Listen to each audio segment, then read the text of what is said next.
See, the thing with French seams is you are supposed to press the inside first, but with the construction of this flag, it's really hard to press the inside, so I'm trying to press the outside a little bit with my fingers to just kind of encourage it. If I had a tailor's ham specifically for this, I could press it on the tailor's ham, but I don't have one of those. Now, if you have the right materials, if you have some fiber fill, you can actually make a tailor's ham with this sewing machine, which I think is really, I love how blacksmiths can make files in their forge, can make hammers in their forge, and tailors can make tailor's hams with their sewing machine. The idea of using one tool to make all your other tools is really fascinating to me.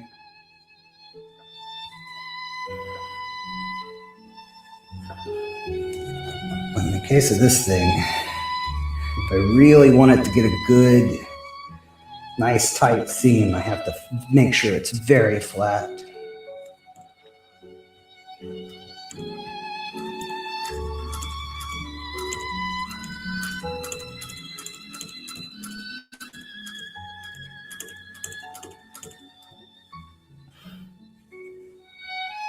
So the thing is, there is an interlayer of fabric. It's not just two pieces sewn together. There's a third piece in the middle, and it's wanting to sort of bow out the other two layers. But I think it's going to be very lovely when it's done if I'm just ever so careful with it. Because I did the first one, and it, you know, it's not the most straightest seams ever. But it has a good look to it. It has a little pilling, but I think the pilling kind of is good in this case. There, usually if I was making like an article of clothing, I would hate that. I would just take it apart and do it over again. But in this case, I think the pilling makes it look more like an actual nautical maritime flag. Come on, buddy. There we go.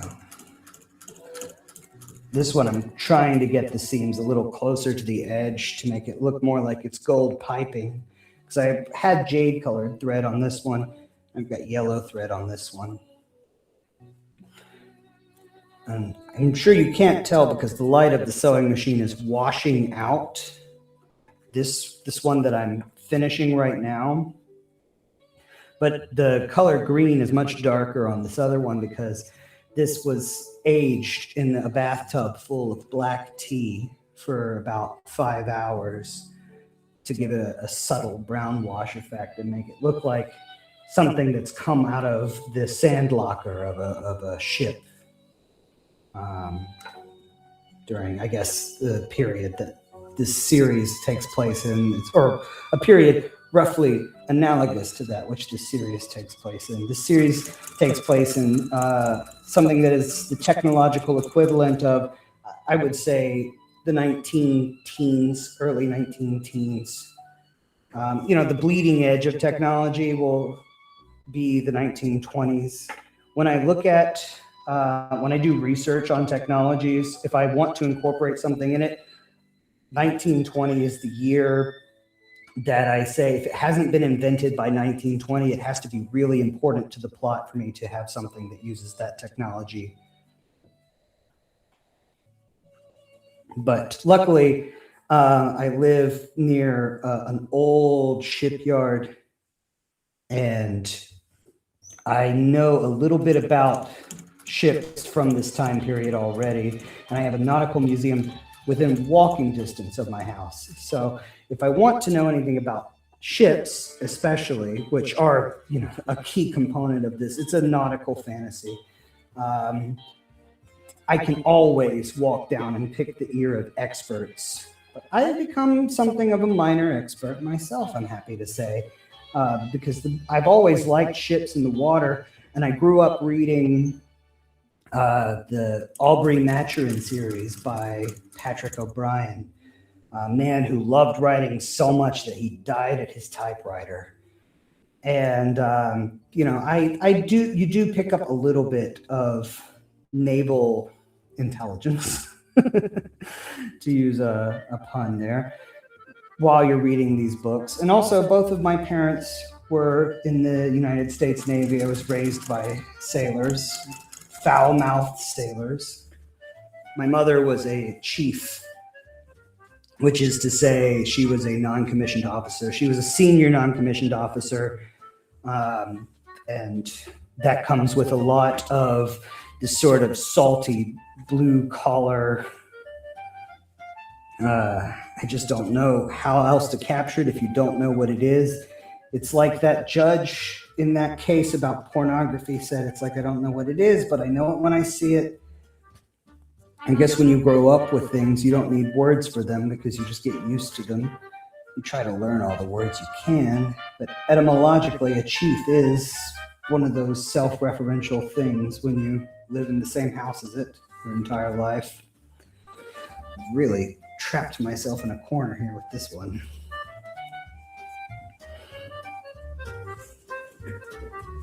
Yeah, if I had that tailor's ham, see, I could have pressed this out. If I'm making an article of clothing, for instance, I'll press out the seams, and then when I fold it over like this, I'll get a much flatter exterior edge that looks much nicer and more crisp. But also, usually when I'm making clothes, it's like you can have them open and you can just sew the seams up you can just press the seams up while the article of clothing is open.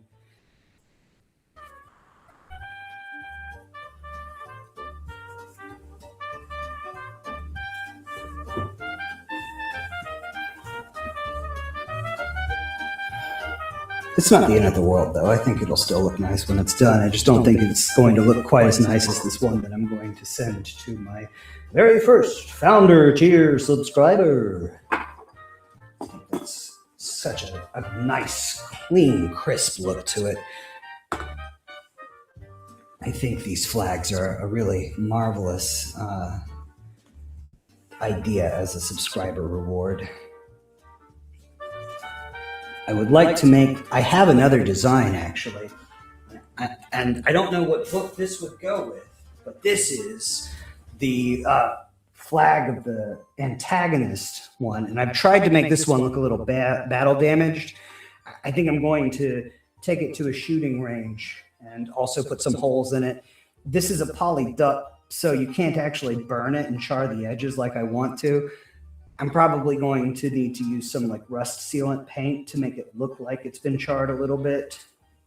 I have the thread is like coming undone here. I have some like sections where I've hidden where the thread is so it can still be strong and held together and look damaged like this. And I'm not sure what to do with this one. I'm thinking of using it as a, like if I get enough fans where I could do an art contest, I might use that for something, use it as a prize. Obviously, with the signed copy of the book. Like, signed copy of the book is like, I can buy 1 million books. It just feels, it's really hard to struggle with feeling, your whole life you're told to be humble, and you have to be a little bit arrogant to make something like this and give it to people, to sell it to people. You have to think that your ideas are at least a little good, right? But if you can get past the game of playing with, low self-esteem or an attempt to capture the Protestant humility that we're all told to have, it's actually really fun to design these products. I really love coming up with them.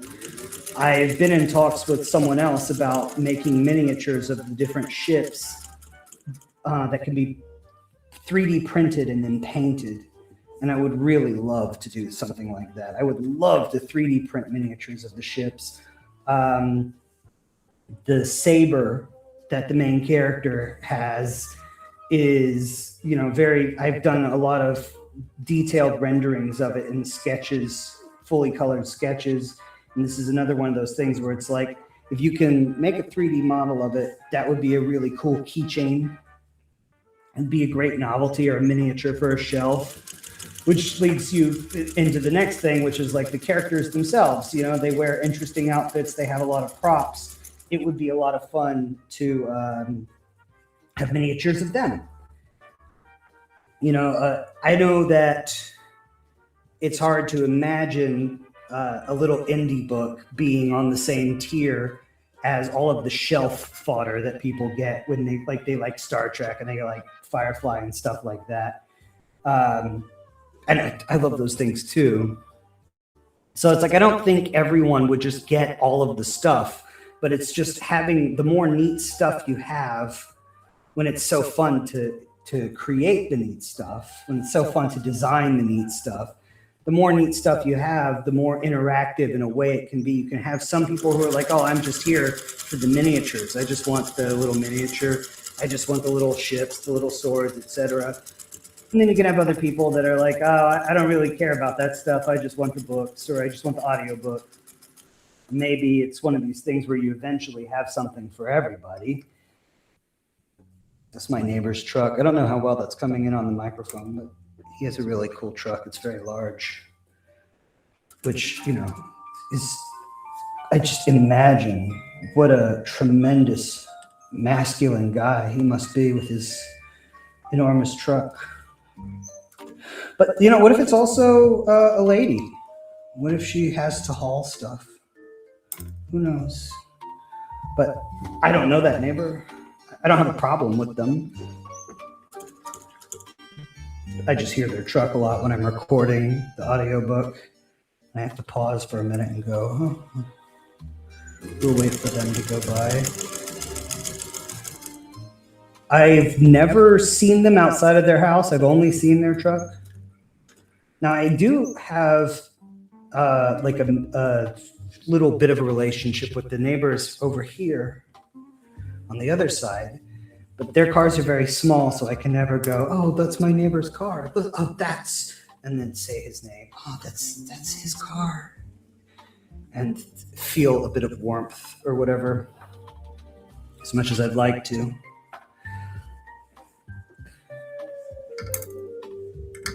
All right. Oops. I made a horrible mistake. I should have this machine taken away from me. Oh, what a bad mistake. What a silly, silly boy move. Oh, no. Whoops. Yeah. I forgot to switch which direction I was going because I was busy talking about my neighbor's truck. I presume you're supposed to just talk the whole time anytime you do a stream. Just be a huge chatterbox who just never shuts up. I can't imagine someone wanting to tune in and watch a person quietly sewing together a flag.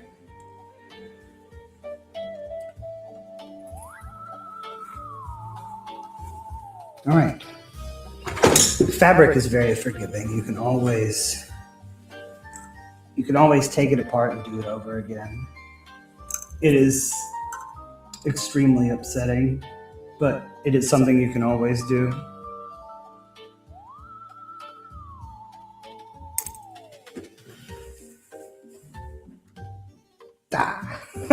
To rethread the whole machine now. That's okay.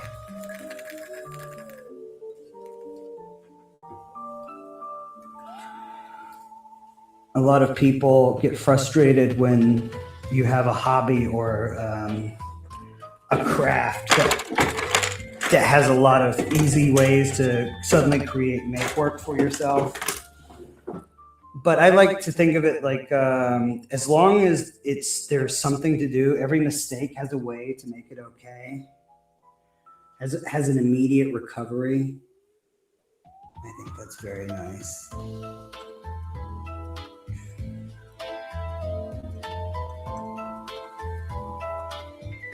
There we go.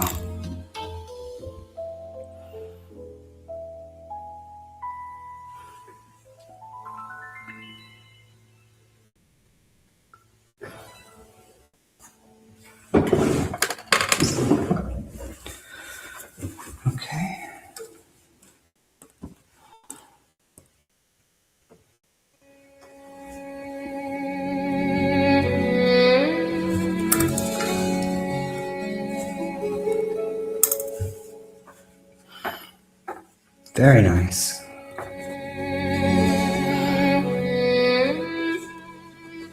I still have to make the spine for this thing. I have a spine that has like a weird seam in the middle of it, and I don't know if I want to use that for something I'm going to give away. But if I ended up using this as a display flag, I wouldn't mind it. And I do think I want to have more of these for the sake of display as things continue.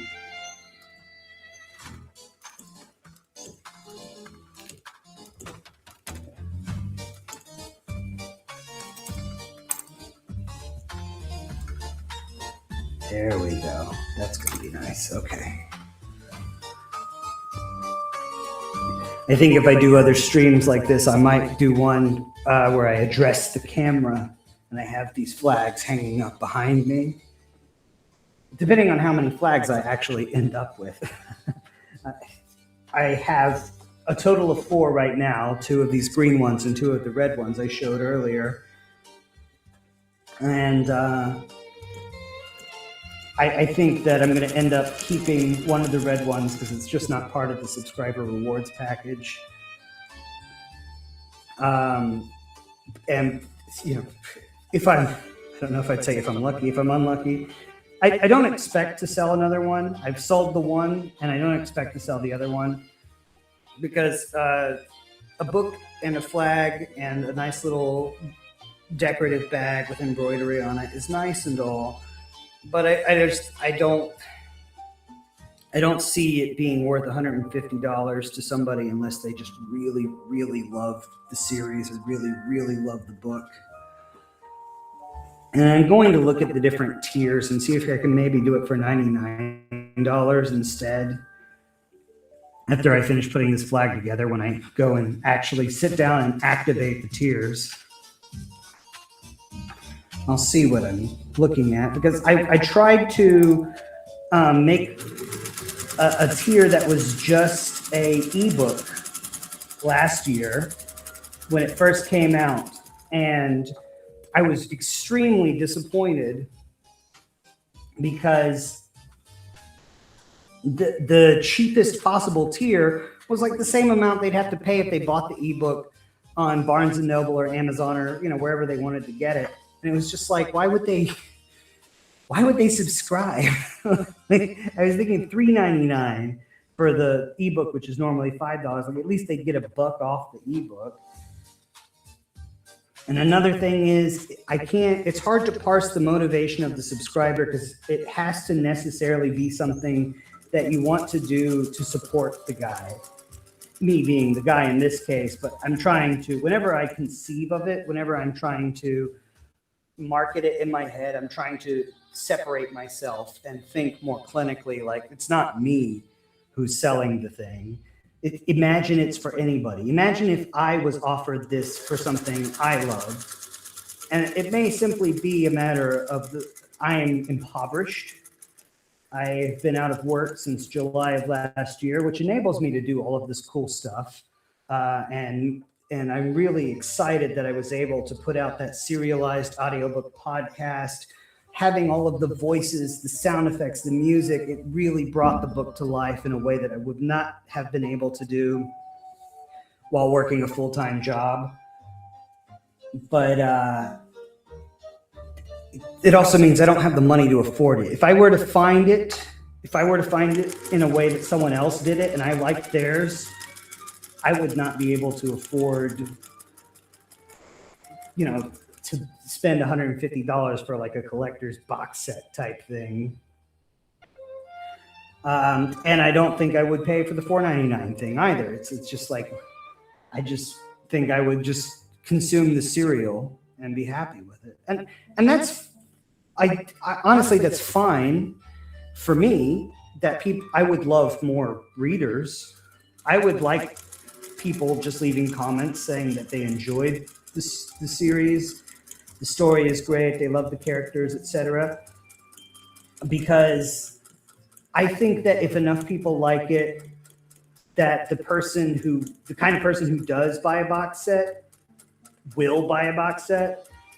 I just don't know how to get in their head and figure out what kind of stuff they want in the box set. Do they think that a flag that was sewn together by the author is a really cool piece of merch? Oh, I screwed up the backstage. Oh, wow. Oh, I must have ran out of, yeah. Oh, see, I got to do a whole section of this over again. Whoops. Goofed and silly pilled. All right. I'm going to go until at least 3, I'm telling myself. Where are my little tiny scissors? Big man, little scissors. Isn't that funny?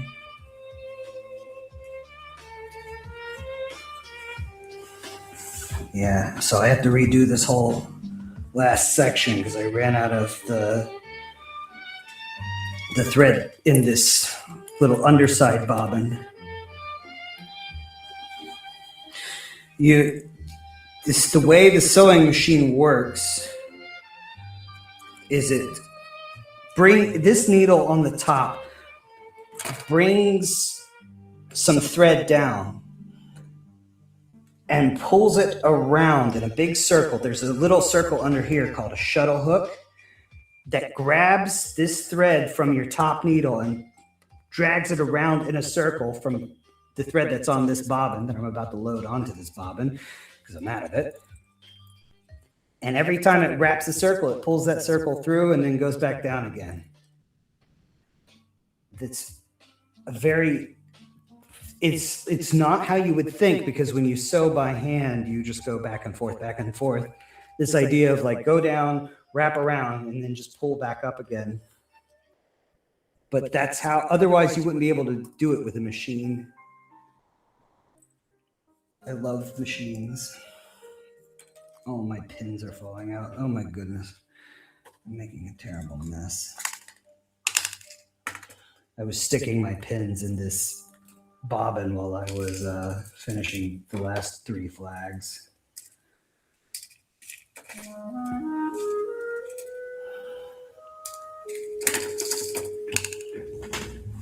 Oh, there's pins all over the floor. This is bad for feet.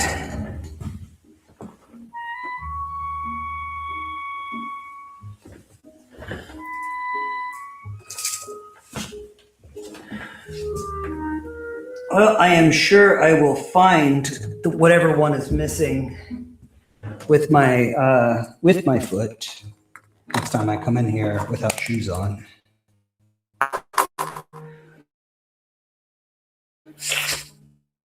Which, who knows when that will be? Maybe tonight? Maybe one clean up after this stream ends in about 20 minutes. Let's see. So now I gotta wind this all the way back up. Because it can't go all the way through the sewing machine. When you're loading the bobbin with it, you have to only have just enough to go up to the bobbin, otherwise it will get tangled up. Something awful. Here we go.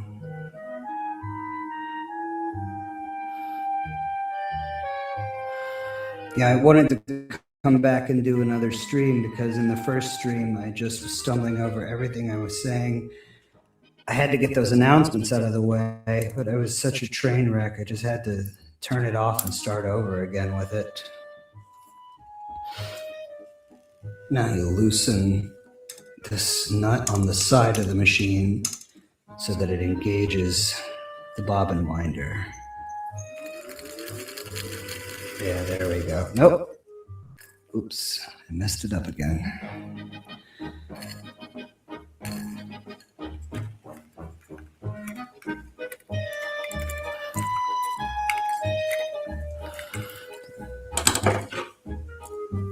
All right, there we go.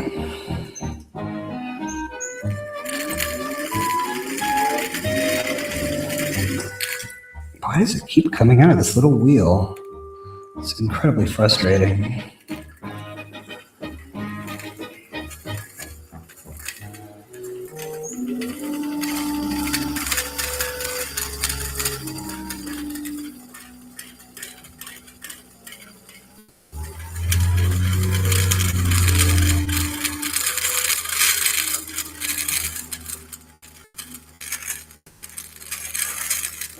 love doing this.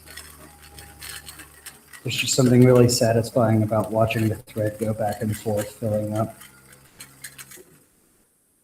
There, that's enough for now. I say that's enough for now, but actually it's like completely full and almost overflowing. So now we can refill this.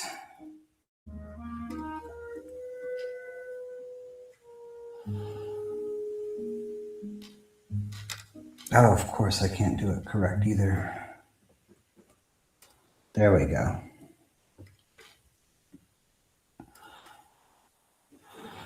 I've even taken these little bobbins and put them into the top thread.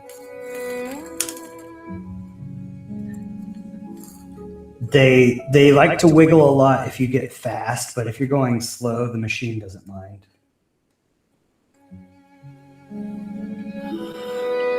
I go slow a lot when I'm sewing because I'm really bad at it. I mean, I've had this sewing machine for about 3 years now, I guess. I got it, some guy got it from a dead lady's storage unit, which I'll tell you something, if you want nice stuff, dead ladies who have storage units have the best stuff. I've gotten so many wonderful things. Fabric, silk fabric, beautiful silk fabric. This wonderful printed silk is amazing. There's an embroidered silk right here.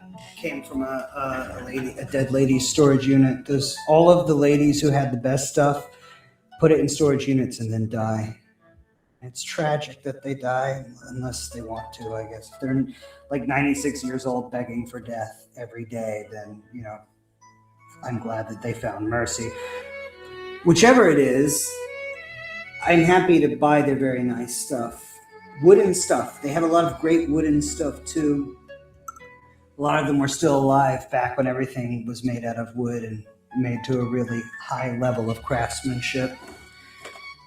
And they just think of this as like, old stuff from when I was a kid or back when I first got married. Can't throw it away. But for me, it's like a little treasure because it's just no one's making this new. I've heard that the Amish do it, but every time I go to a furniture store to buy stuff that's made by Amish people, aside from the fact that I cannot afford the things they make, I also find that it doesn't look the same. We don't use the same styles anymore. We don't use the same joinery anymore when we're making furniture. We found more efficient joinery that looks pretty good, but just doesn't look the same. So if you really want that charm, you have to get something that's old. Oh, now I have to re-engage this. Perfect.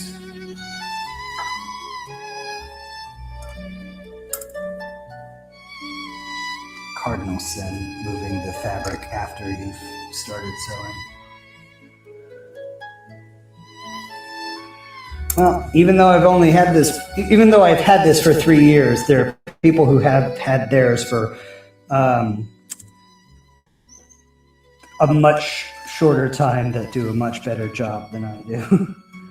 But I also haven't been nonstop using it with all my free time for the last 3 years. Up until last July, I was working in production baking, and it was a busy enough job that I would be pretty tired when I got home and not want to do stuff. Also, it works at night, so it's you. There we go. Very nice. Working at night, you get home, you kind of, if you don't go to bed in the morning, you're not going to go to bed. You're just going to stay up all day. And then when night gets there, like your circadian rhythm is just set up in such a way. I was a long haul trucker. I drove at night then too. I've been working at night pretty much my whole life. It's only recently that I started being up during the day, and it is still, even now, almost a year later, it's still a huge adjustment period for me. That's not so bad. It's not quite what I, was hoping for it. The seams got out a little bit more than I wanted them to. I wanted them to be closer to the edge, but it's still, hey, it looks like a flag. I think I'm going to send this other one to the subscriber, the guinea pig subscriber who paid so much and wanted a nice gift bag, or I don't know if he wanted a nice gift bag, but if he didn't want something nice for his money, then how dare he be such a generous person? He's going to get something nice. I can't not give somebody something nice. I can't just take their money. Right, so here's the spine I have for it. So the first thing I'm going to do is get rid of some of this extra fabric in the middle. Now that I know this one looks rougher than the last one, I'm going to just go ahead and be satisfied to give him the last one that looks really nice and keep this rough one as a display piece that I'll use in future streams. I'll have it facing the camera. While I address the camera, I'll have it behind me like it's a banner. Yes, I am coming to you from the official headquarters of the Stone Unfurled.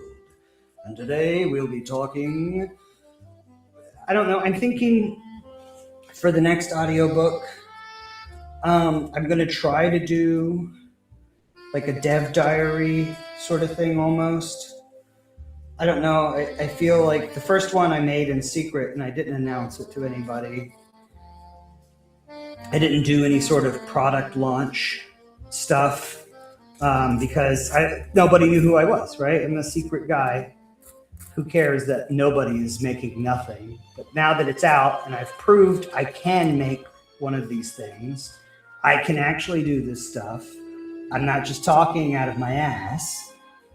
It feels like, if I disappear for 6 months to produce this audiobook, which is what I did before, I released it in October after spending all summer working on it. If I'm going to be that guy, then I need to keep people updated. I need to make regular notes on Substack or whatever where I talk about what I've done. Well, this week I recorded chapter 13 and it's going to have a lot of Foley because it goes to a different place. Or this week I recorded chapter 12, or maybe I should share some of the illustrations that I've been using as thumbnails, or maybe some of the voice samples for the characters. I've already been doing sort of pre-production work on I'm making voice tests and I'm making AI models of voices so that I can not use 11 labs, but try to do something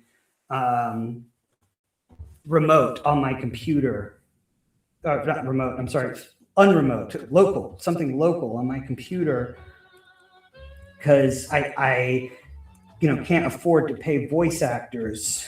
Though with that said, I have been in talks with some voice actors who will work cheap or for free, and are interested in potentially going on with this project. The location of this book is going to be inspired by sort of trade hubs of the age of sail. So think of Hong Kong, Macau, Kanagawa in Japan, Singapore in general, or even like the Mediterranean, like Venice, Vienna, Barcelona, like these sort of very economical areas. Trade, yeah, lots of trade. And my thought is, so I'm going to model each one of these cities after these different trade hubs, and this one is more like Singapore. So the person I've been talking to about it is from Singapore, and she wants to do the voice of one of the characters. And she's also been coaching me on how to get an appropriate Singaporean accent.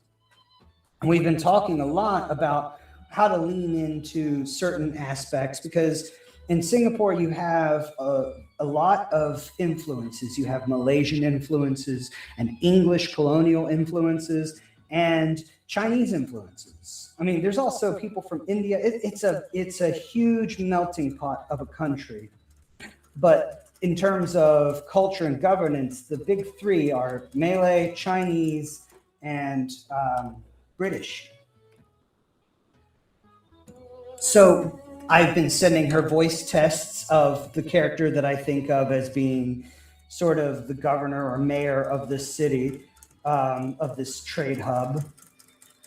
And I've been trying out different accents, and we're trying to get the closest thing we can to an authentic sounding Singapore English accent. And I've tried going a few different ways with it. I've tried doing a bit of English accent, and then tried going more Malay. The most recent samples I built out, I think we've decided we're going to lean more Malay. But it's just, this is one of those things where it's like I'm in pre-production doing stuff like this so that when I actually am in production, I can just go straight through it. I want to blast through production of this, just like I did the last one. I sat down, I recorded, and then I went into editing nightmare hell pit and just sat at my computer and edited audio nonstop. I would record a chapter or two on Monday and then spend the whole rest of the week just editing and putting in Foley for it. Foley and music. The music I'm also already working on. Some of it is playing right now, actually. You're hearing it over my digital audio cable. If you're not hearing it over my digital audio cable, then I failed in configuring it somehow. But the music that should be playing, if everything's working right, is actually preliminary attempts to create some of the background music for what will be. Oh, hi, David. Welcome aboard.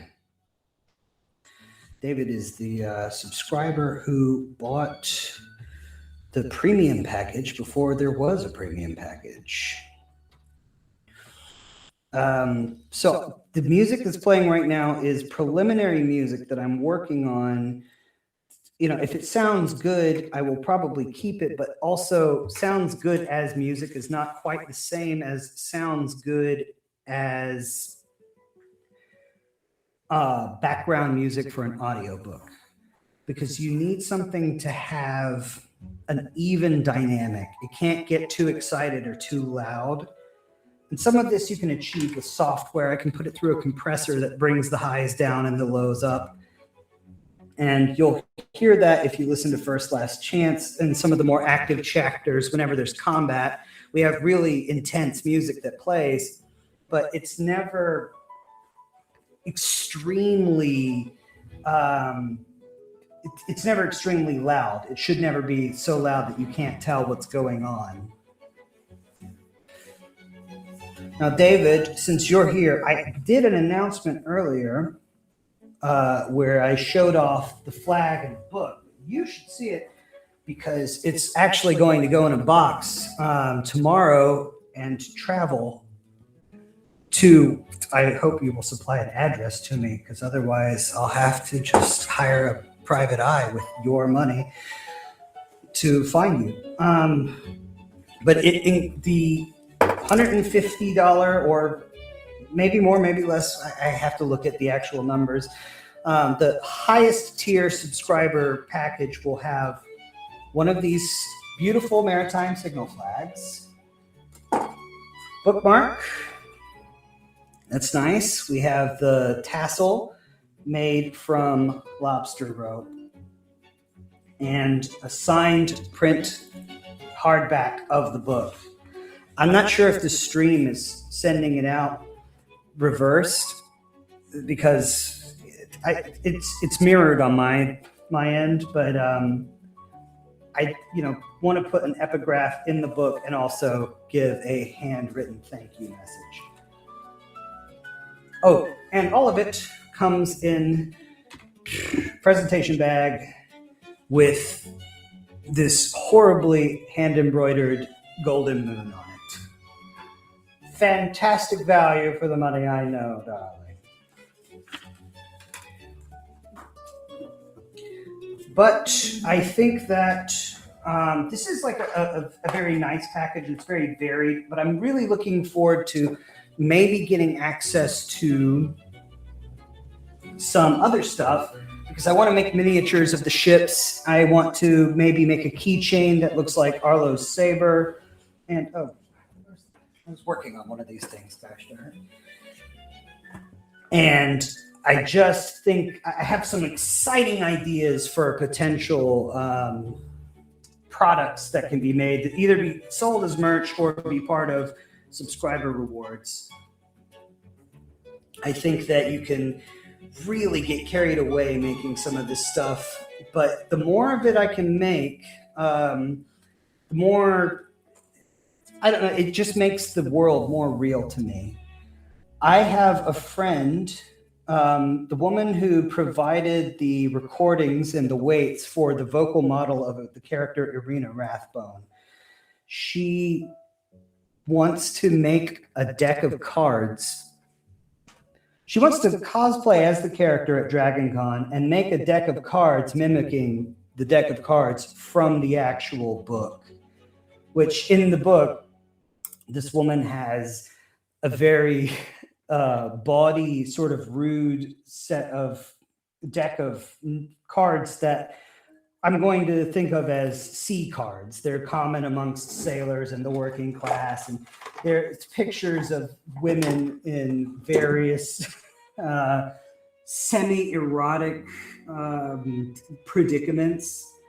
It's meant to be more humorous than it is lewd, but it's part of this character being a very bawdy and lower class person, proudly working class. Thank you, David. I look forward to receiving it. I look forward to shipping this because it has been a weight upon my shoulders for some time. Okay, and so my friend, she is a lifelong close friend of mine. We've known each other since we were very young. She wishes to print out these cards and make them, and I have to do illustrations for them if I want that to happen. We all have to collaborate on them if I want that to happen.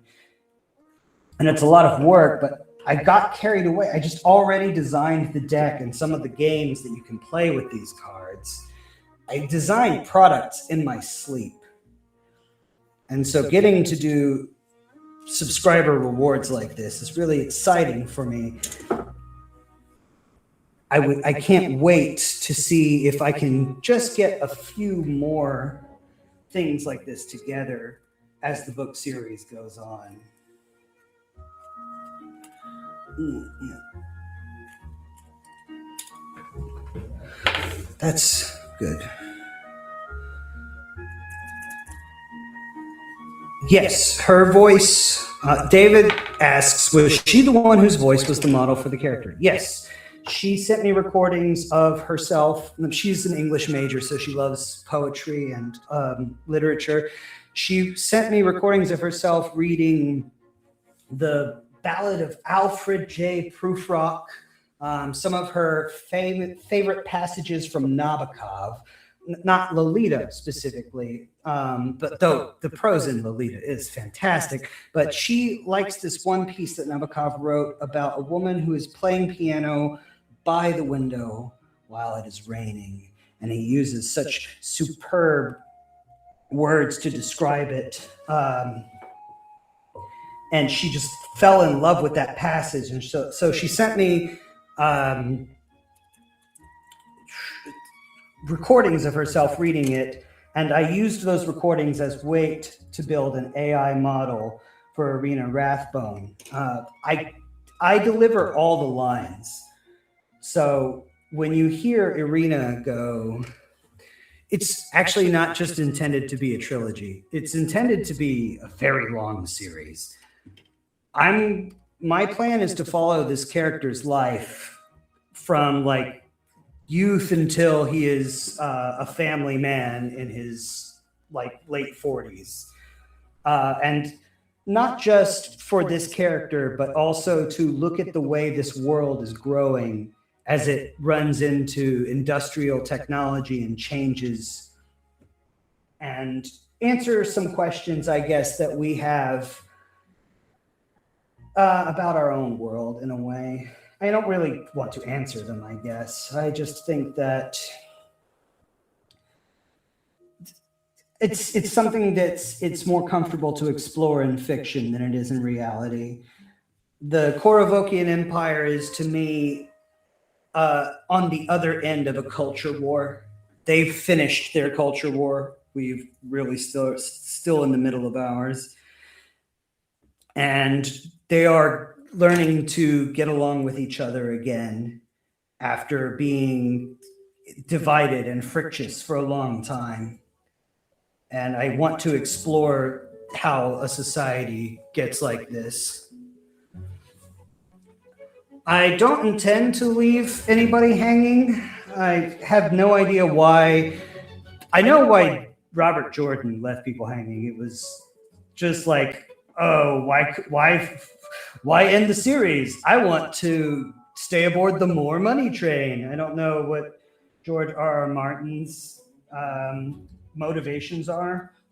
My motivations are, simply put, I want to end the series, or at least end the focus on this character.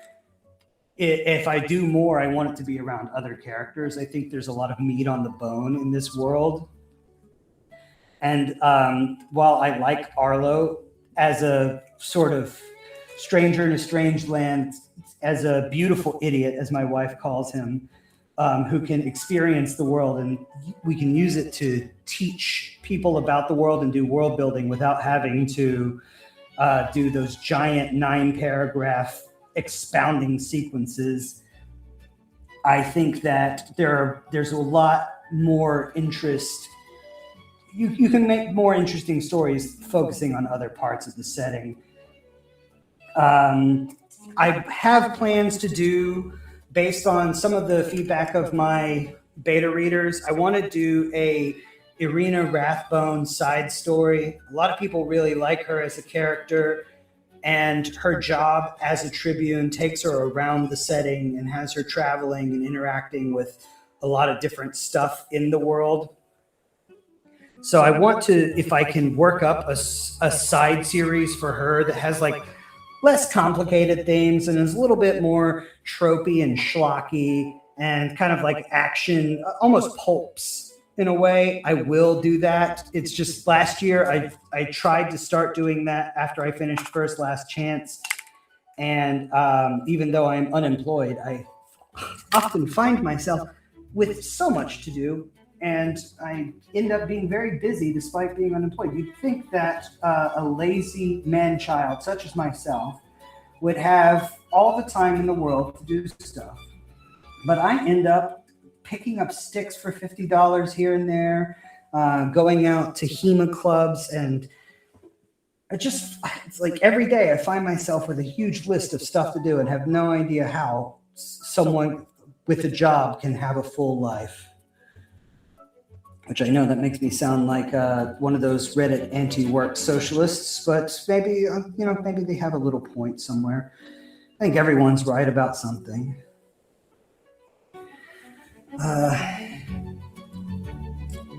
Anyway, to reiterate the announcements that I made at the top, I've really enjoyed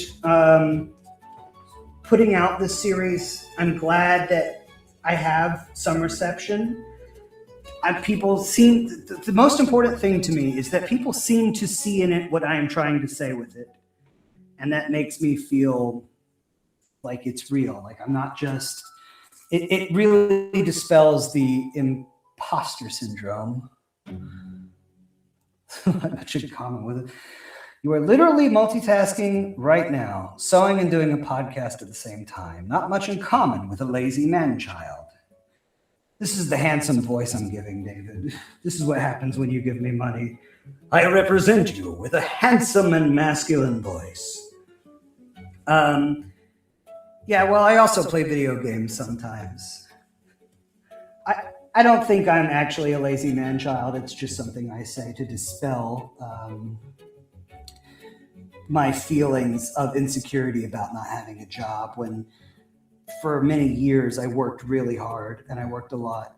And now I've been supported by my wife, my beautiful wife, for a long time.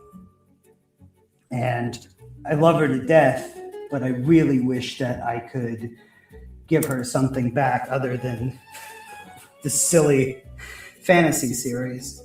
I will say she does seem to like it an awful lot. She told me that when chapter 20 came out, she posted on Archive of Our Own an erotic homosexual fan fiction in which one of the villain most egregiously uses the main character in an awful way that women, I'm told, all over would find very, very interesting. I'm happy for her. I'm glad she likes it. I just didn't expect that from it. But hey, if you're that kind of person who likes that stuff, it's out there, I guess.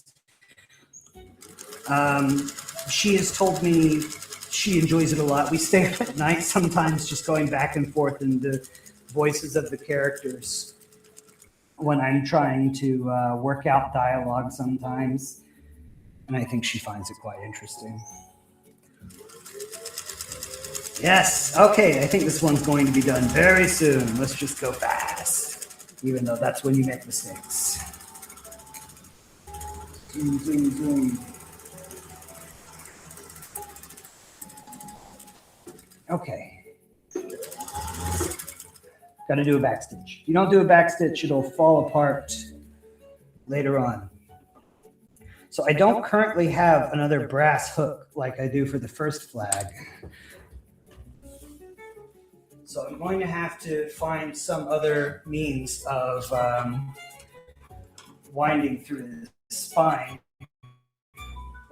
What I'm using is this beautiful 3/16 cotton sash cable.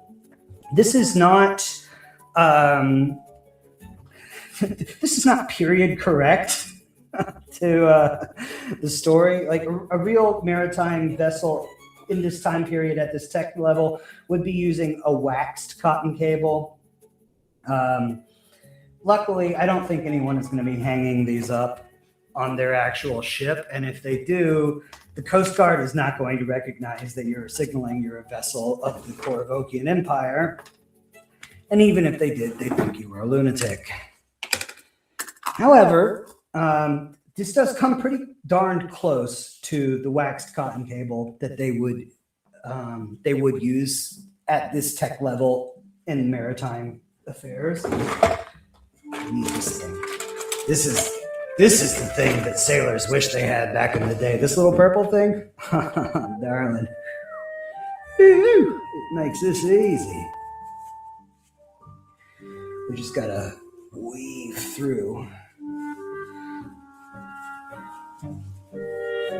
See, now you can just string. Yeah, this is sort of a dream job for me. Showing people how to make maritime signal flags on camera.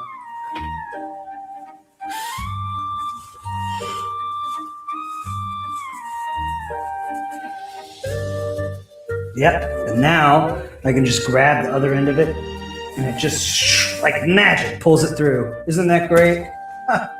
That's so cool. Anyway, so that's a flag done. That is what goes into these things. It's not a small amount of work. Let's see, what time is it? It's about 3:15 almost. I think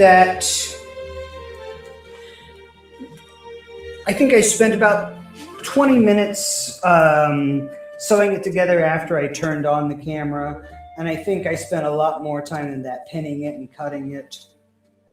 I still need some industrial processes to make these a full batch. It's awesome that you have an actual pocket watch. This is not an actual pocket watch. This is a smartwatch on a pocket watch fob.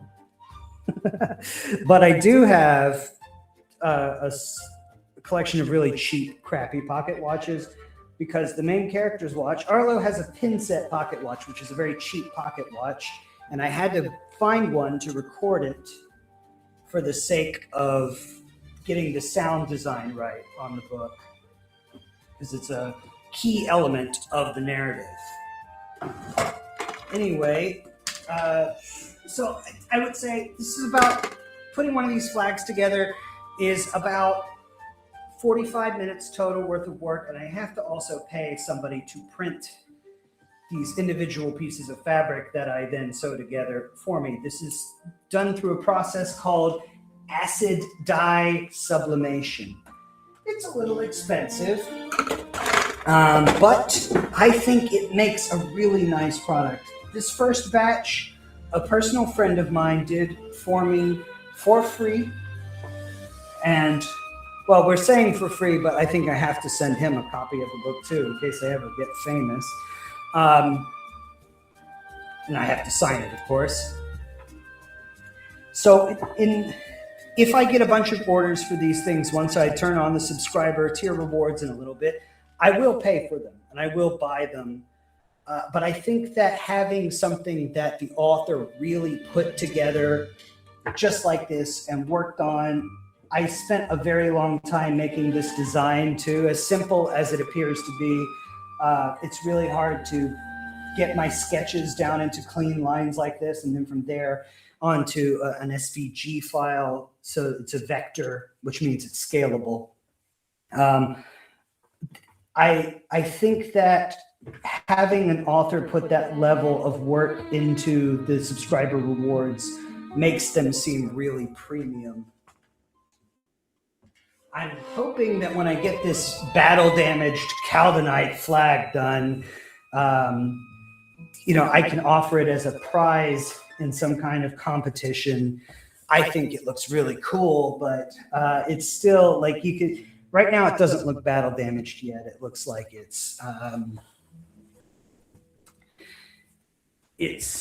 looks a little. It just looks like it's poorly sewn together, which it is, but that's not what we're trying to convey with it.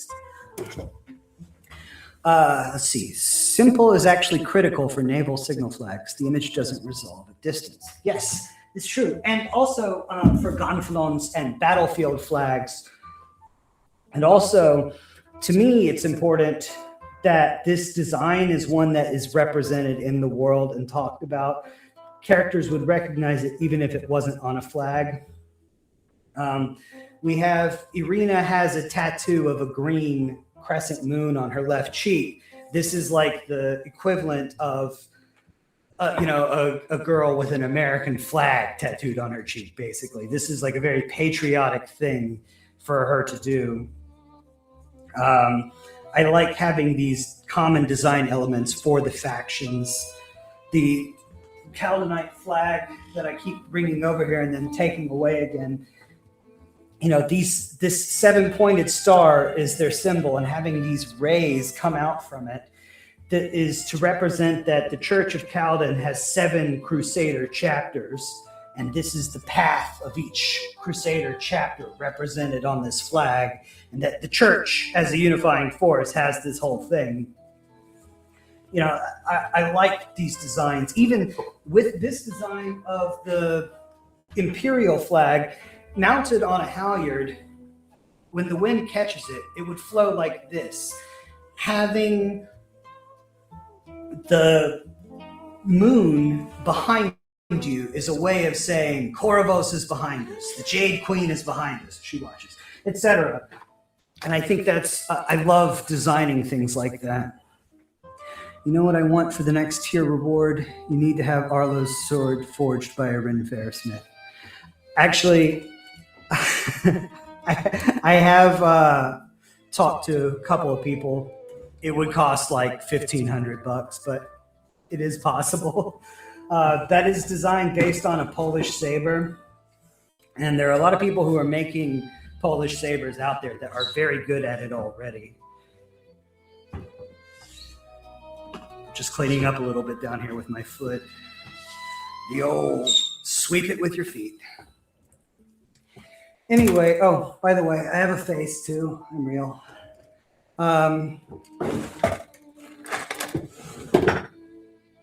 To round out everything, I just wanted to say, I've been working hard on the subscriber gifts, and I want this to feel like a premium package, but people can always buy hard copies of the book. These are beautiful books. I think they look great. The cover's really cool. The grit part is the fun part. Wolf, dog, hen. Yeah, it's supposed to be a wolfhound. My idea for the Imperial Wolfhound is that it's like a borzoi, but it's pre-cured. And that is the symbol of House Harridan. And I want to, well, it's on this little badge too. I made a version of Arlo's badge to wear on the stream. Just a silly little prop. These books are, I think they're really nice. The next book, I'm going to have it put together the same way. I'm going to have hardbacks again.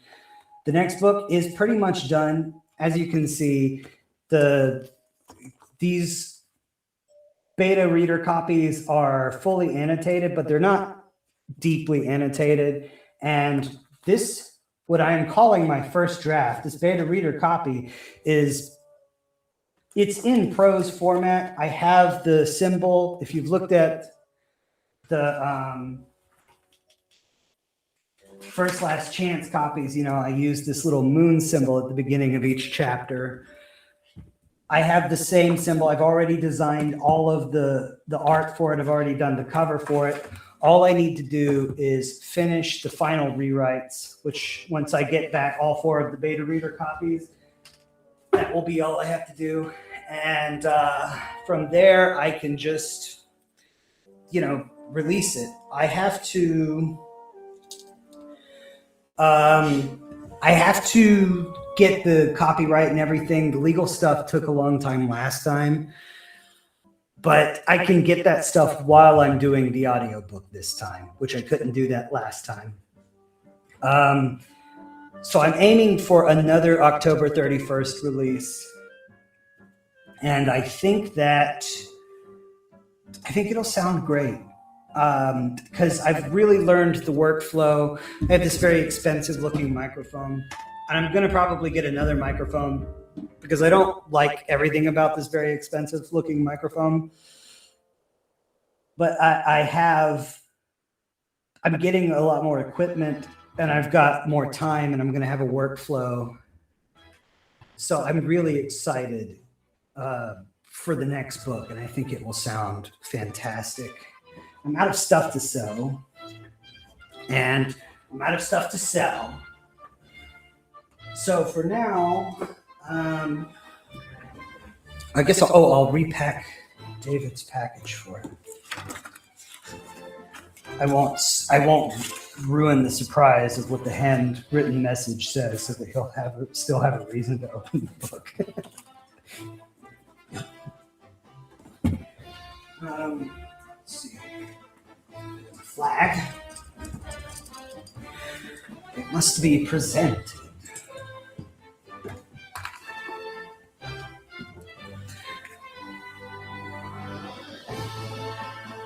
There, look at that. Nice. So the moon is facing up.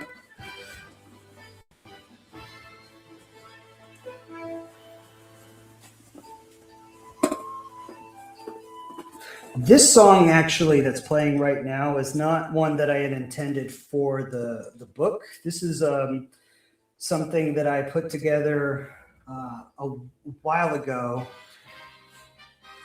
when I first envisioned this setting. I was thinking of it as being a sort of turn-based battler RPG where you would have miniature ships that you would print out and they would fight each other.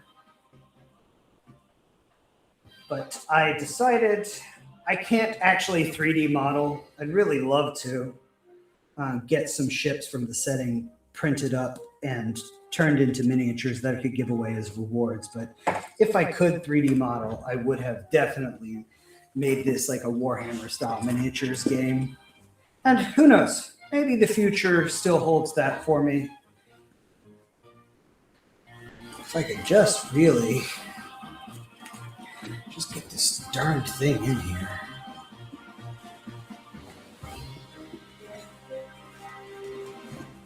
I just want it to really slide out and just show him the moon. Just want that beautiful presentation.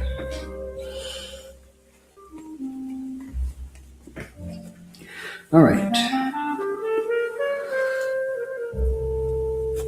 There we go.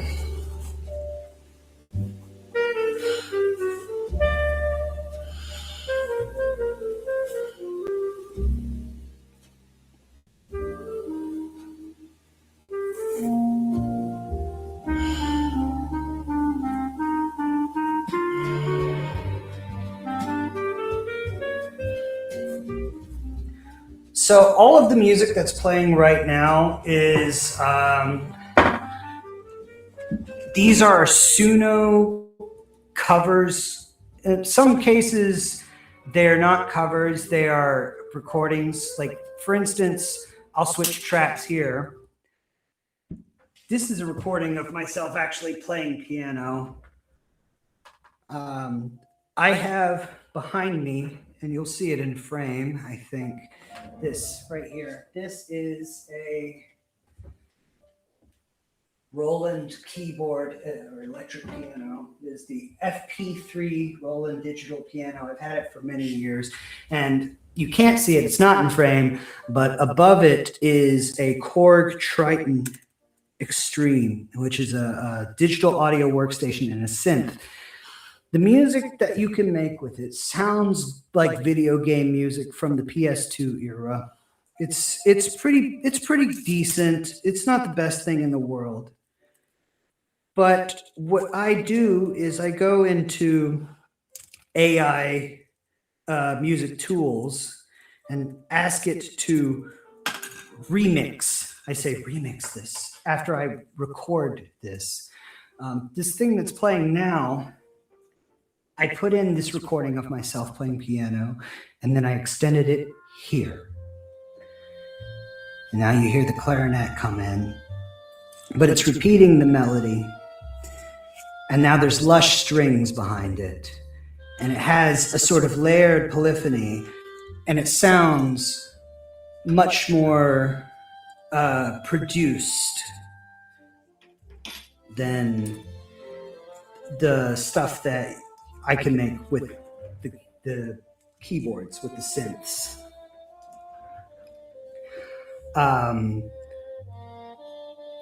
I don't like Suno for this. To be clear, I liked Udio for it. Udio completely got rid of their commercial use policy. Before, you could make stuff like this with Udio and put it out. And Udio was really good because you had a layer of granularity to it. You could tell it, small ensemble, please, just strings, or just this, just that. If you tell Suno to do that, it will always get carried away in the second act and make you a fully powered, orchestrated thing. It's very rare for it to make genuinely atmospheric music. So it's not, in my opinion, useful for audiobooks like this. David has said, so you write, sew, play and compose music, draw and act, and drive long-haul trucks. Yeah, lazy describes you. Sorry. Yes, lazy describes you, he says in his very masculine voice. That's just like typical bard shit, Renaissance man bullshit.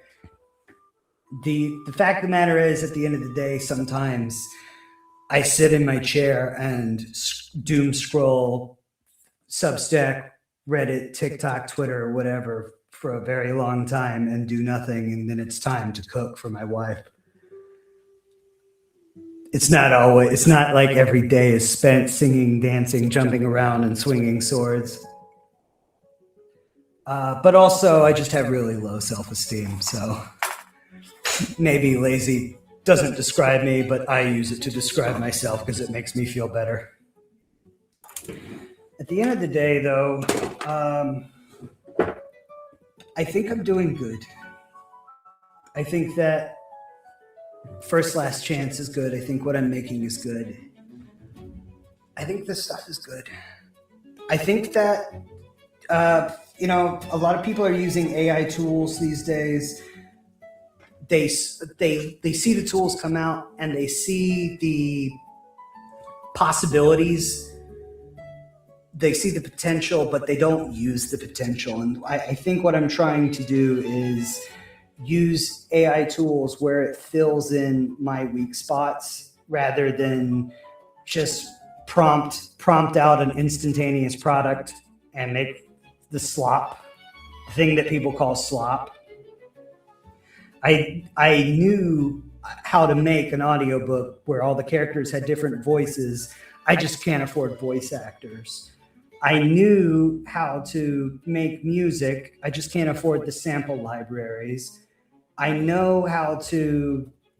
can't say I know how to write. I just can't afford to write. I write all of it. I write every single letter. I use a keyboard. I type it into Scrivener. But the fact of the matter is, at the end of the day, I know that sometimes I'm going to be criticized. If people ever notice the work, they're going to criticize it because it has a single drop of AI blood inside of it.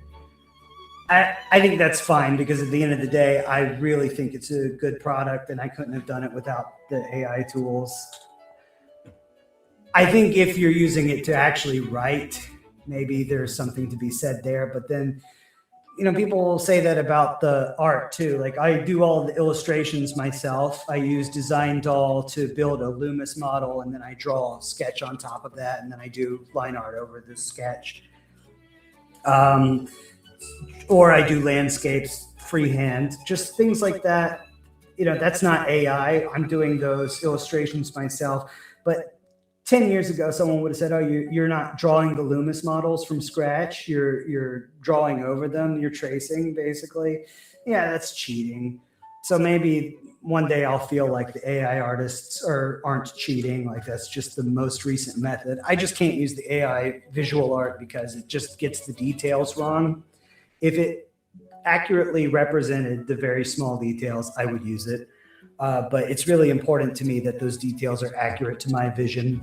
The things that the characters are wearing, if I tell the AI that Arlo has this little tiny green gem, it just would never be able to understand that this is his whole outfit. And now I have to take off this stinking cravat that I made. I made this cravat. Isn't that fun? Oh my gosh.